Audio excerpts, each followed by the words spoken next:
Today is January the 8th, 2023.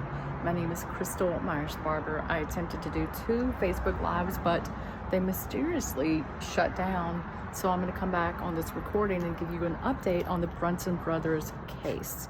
So basically, you guys may or may not know, but there are 4 brothers that live in Utah, and they, one of the brothers, or actually 2 of them, got together and they decided to pretty much sue because there was no investigation of the 2020 election. And Facebook is terrified for me to put this out, so I guess they shut me down twice because I wanted to give you an update. So basically, on Friday, the Supreme Court actually met in conference, and they considered, I think when I looked this up, it was, I want to say 114 cases.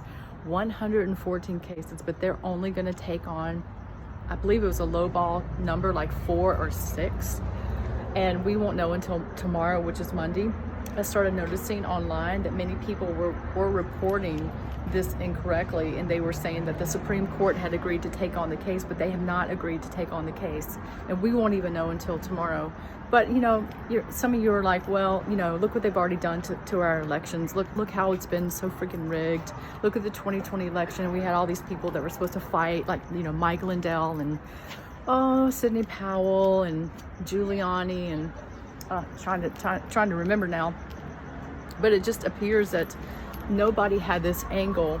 Nobody had the legal knowledge to somehow come in on this angle, and it's just kind of crazy that they would go and these 2 brothers would just come from out of nowhere and actually make it to the Supreme Court with the angle of just investigate. The fact that they didn't investigate when over 126 people in Congress objected to, you know, what happened in the 2020 election, and the fact that they didn't even investigate it. So they're actually taking this angle. And so God uses the foolish things to shame the wise. And so of all the attorneys or lawyers or people that maybe could have sued, these brothers have actually become docketed. Like, the case is actually docketed, and it's on the, you know, on the desk. And so we need to pray because it's Sunday, and so we're on the eve of them saying yes to taking this case, and it's critical. We're in a critical hour right now, and you know, God is either gonna say yes and allow this to be taken and heard, or no. And so I think it's wisdom to be able to understand, you know, what we're in, what we're up against here in America, because much of the news, you know, won't be reporting this. And not only that, it's going to affect 385 members of Congress, and actually the president, the vice president, and Mike Pence, the former VP.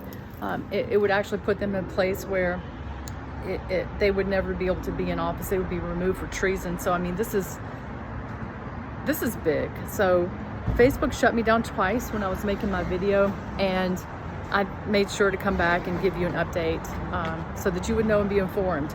We are at each, you know, we can all unify, we can unite together, and we can have this knowledge. It's very important for us to have knowledge of the hour we're in, and we can't just, you know, pretend that the takeover is not happening. And I just want to inform you, and make sure to pray and pray a lot. I'll be back tomorrow with an update.